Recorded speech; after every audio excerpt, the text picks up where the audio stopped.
Some of it's scary, you know, some of the experiences I've had is scary.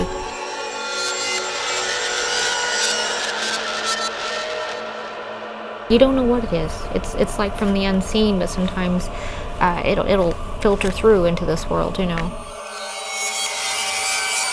Well, we feel now that perhaps about 15% of the abductee population may have an implanted object.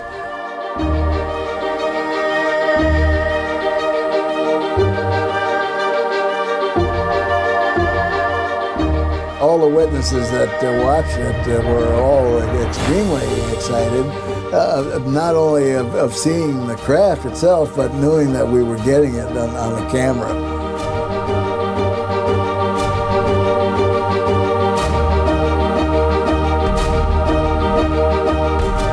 St. Mary's Art Center was built in 1875. It was originally St. Mary Louise Hospital.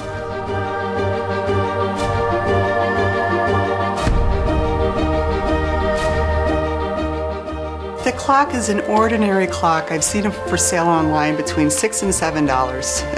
Battery operated. You gotta wind it with your finger to set the correct time. There's nothing fancy about it. I glanced at the clock and noticed it was about midnight, which technically it was Halloween.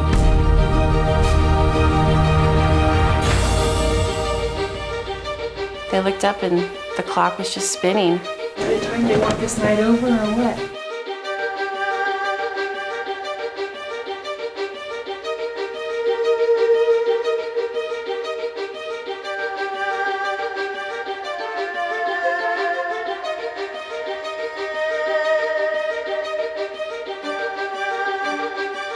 I felt the presence like right away, right when I moved in.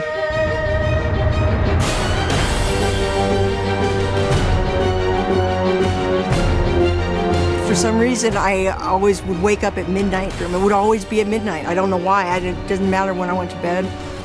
Something would always happen at that time. One of the things that I remember that was the most freaky or scary was it was a square bungalow house and all the windows had shades, those pull-down shades. And all of them, I got up and I'm just going, walking, making my way to the bathroom.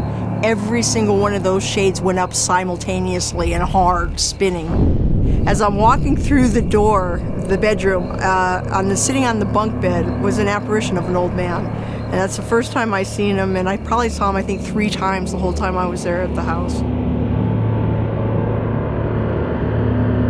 From the far end of the darkness in the attic, there was a head. There was nothing attached to it. It was just a head. And it was just the outline of a head, and it seemed to like glow. And it started off at the far end, and it came at me so fast. I mean, it got bigger, and then my legs just gave way. I was so terrified at that point. I didn't even think about it. It didn't register in my mind what it was. My legs just said, "We're moving. We're getting out of here." And I fell off the washing machine and just ran out of the house at that time. I'm not staying here, Barry. I'm out of here. I gotta get out of here. I can't stay here. What was strange is when they got there, it was just a little bit after midnight, I believe. And they both went up into the attic, and as he turns around and walks over to see what we're saying, Jeff is standing there, and then all of a sudden he makes this really weird sound. Hello? What's wrong? What happened? I told you, get down! Get down! There was a momentary space in there where everything went black. And, we're just like, get down. When Jeff came down, there was a red mark around his neck, and his glasses were gone. Come on down, Jeff. What happened? Put something around my neck. Look at his neck. Shit. Oh, my God. He was scared. Get the mic. Jeff, here you go, lady. Here you go. What the hell happened? I'm just like, we got to get out of this house. We got to get out of here right now. Please. And I was begging him, please, let's get out of this house.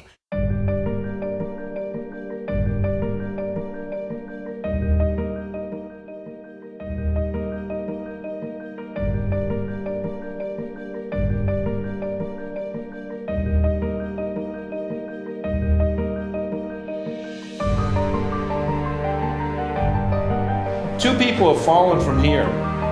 One was a little girl who fell to her death.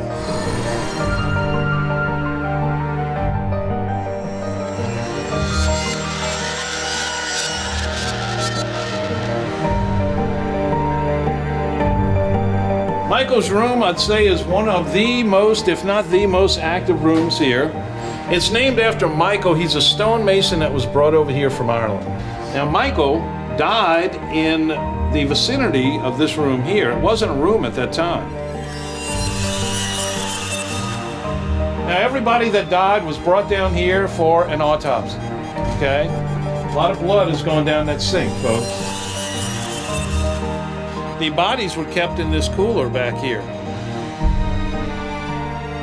A streak of light just come off this wall of tools right here, and it come as you were walking toward me. It shot from the wall all the way down to the floor, very fast, very rapidly. As you walked toward me, right behind you, it came down as you were talking to it. I believe that there's an entity in this room right now who possibly died at this hotel. Therefore, we're asking his permission to give us another sign of your presence. It's very cold behind my head right here. We have definitely a pendulum movement right now.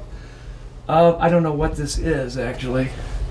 It looks like a straight edge of some kind. But keep that light right down here. Thank you, Michael. Thank you so much. This thing is moving right before our eyes right now. Is that right, Bill? It is. And as I pan up, you can see none of us touched this thing. I know I didn't touch it. And I'm panning it back down and forth, but you can see this thing. Hold this stick steady. This thing is moving right now, right on camera. Michael, thank you so much. I appreciate that. I know there's some reason why you're trapped here. I'm not sure what it is, but we're just trying to find out why you're still here. Go up to the light just a little bit, show that is moving.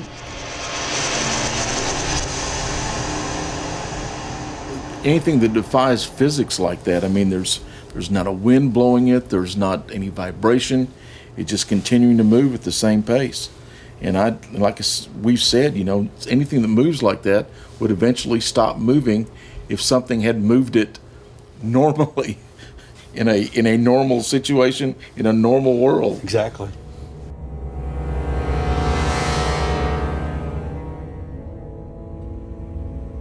Whatever or whoever is in this room with us is letting us know that it is in here with us and it is not going to go away.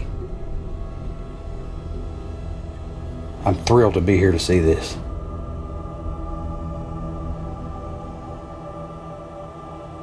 This is the wall opposite from where it's hanging. There's no vibration whatsoever.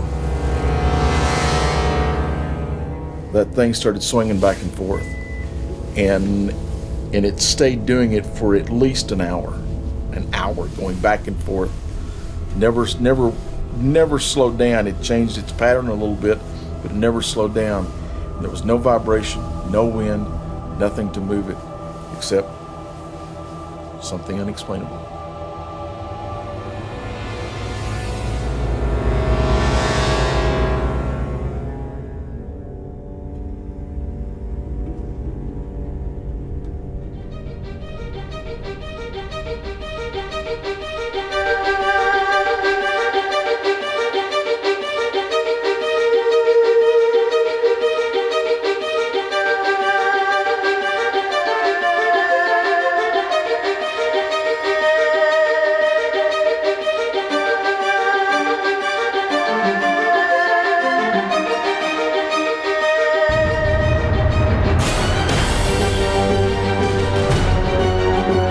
A short distance from the scene when we got the radio call. And we pulled up on the scene. There were three teenagers, 2 boys and a girl, that were outside the car saying that their friend was hurt inside. And that's when we found the victim wedged underneath the dashboard. We couldn't find any vitals on him.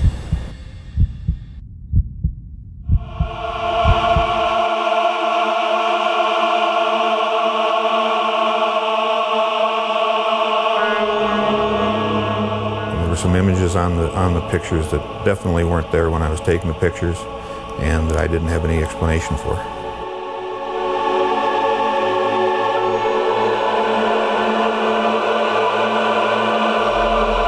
When I first saw the pictures, two women that knew Brian, they brought the pictures to me. And I looked at the pictures and I was so shocked by them. I mean, I have never ever seen anything like them.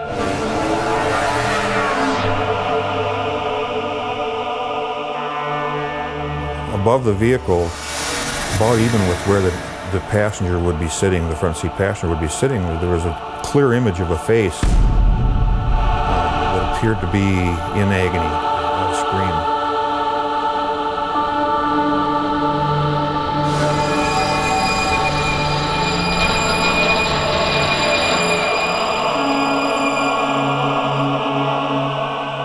This is not a ghost. This is not a earthbound spirit. This is someone who has just died and their soul is coming out of their body. So this is a soul. It's one of those things where we were just doing our job, and it turns out that something odd happened that night. When talking about the scene, I honestly can't say that I felt anything that was odd or strange. It was a very foggy night. Until someone else can give me an explanation, I believe that I'm seeing the soul of that young man as it leaves his body.